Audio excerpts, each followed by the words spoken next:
join English language forums.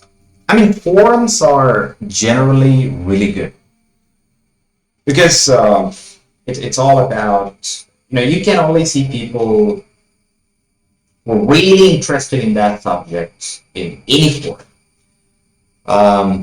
I'm in Team BHP, so since I love cars, and it's a good forum. And I am in a different. I mean, I'm in the in very big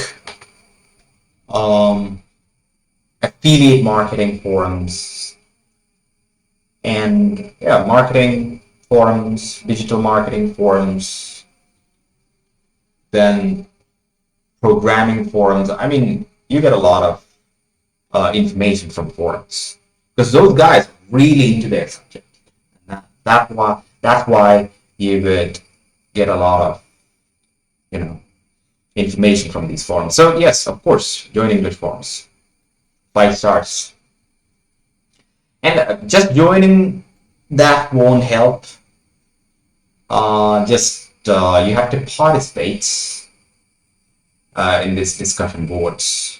They have a lot of discussion boards. I mean, it depends on the forum that you join in. You can discuss various topics. You can ask questions. Reddit is sort of like a forum website. Reddit. So there are a lot of subreddits in Reddit. So I think that is good. And there was another site for English. Yes, Stack Overflow. I think there's an English version of Stack Overflow. Just Google English Stack Overflow and you'll be able to find it. So yeah. Then yeah, I think it could be any English. It could be any discussion boards or online forums in English. Something about your hobbies, maybe. I think there are even forums for fishing, really good ones for people who are really interested in, aquaculture, a lot of these things. We bought a red-tailed catfish in and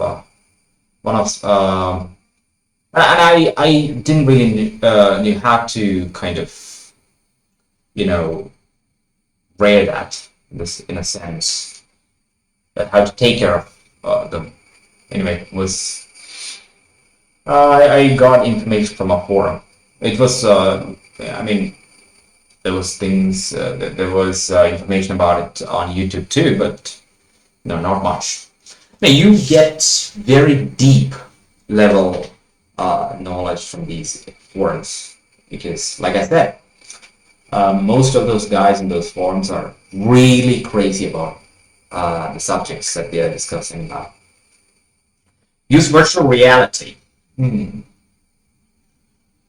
Some language learning programs and apps you offer VR experiences that immerse you in English-speaking environments, providing a more interactive way to improve your language skills. Well, yeah, that could be good, but I don't think many of you have VR headsets. So I don't think there's any point in discussing that. This could be an emerging technology, VR. VR and AR both are emerging technology, so it could be a really good tech actually. I would use it. I haven't used it. I would use it. Study English in context. Instead of studying individual words, try to learn them in the context of sentences and paragraphs. This will help you understand how words are used naturally. Absolutely. That's so important, 100% important. I would say, I would suggest it, definitely. 5 out of 5 stars. This is really important. A lot of students, I've seen a lot of my students learning words one by one, right? I think it's really not a good thing. So try to learn them in the context of sentences and paragraphs. And that's a natural way of learning. So I think that's probably the best way to learn it. I've done this, right? Um, and mindfulness and relaxation techniques. Manage stress and anxiety is crucial for performing well in the exam. Yeah, that's 100% true. Practice mindfulness, meditation, relaxation techniques to keep your nerves in check. But yeah, that's just before the exam. Of course, you'll get some examination fear. Um, we can't do much about it. I guess we can't do much about it. And I was pretty tensed. Even if I don't get tense pretty often, I was pretty tense before the exam. Um, I think you have to go with the flow. That's the only thing you can do about, you know, um, getting rid of this tension. So these are the, 15 tips, right? Unconventional IELTS preparation techniques. I don't think these are unconventional IELTS preparation techniques. I think, yeah, I think I can call it unconventional because most of the students, I think most students just just learn in a conventional way. By conventional way, I mean they just try to do the test again and again and again and again, um, without reflection, right? Need to understand where you go wrong to make it right, isn't it? So I think repetition might not work. I mean, you do need repetition, but it might not work all the time. That is what I think, right? So a lot of students just don't focus on improving their English skills. Instead, they focus on they focus. I think their focus is on getting the highest scores. Yeah, that's a good focus, but then again, you can only get a very high score if you improve your English skills. The IELTS test is designed in such a way that is a problem. So, and in my opinion, it's a good thing. So, try to improve your English skills rather than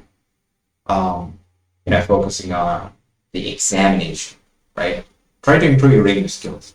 If you're really good at that, I think you will get a good score pretty easily. I don't personally think it's a very hard exam.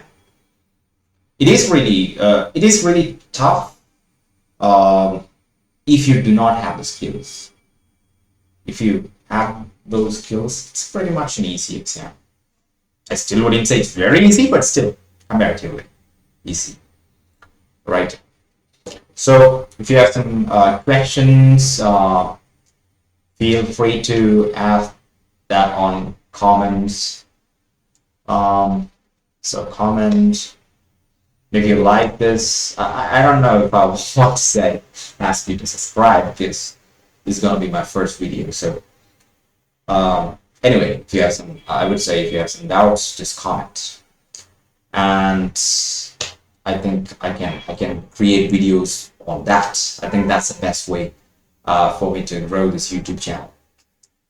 Right. So again, I'm not thinking about making this YouTube channel a very professional one or anything like that. I mean, I don't know. Maybe I will.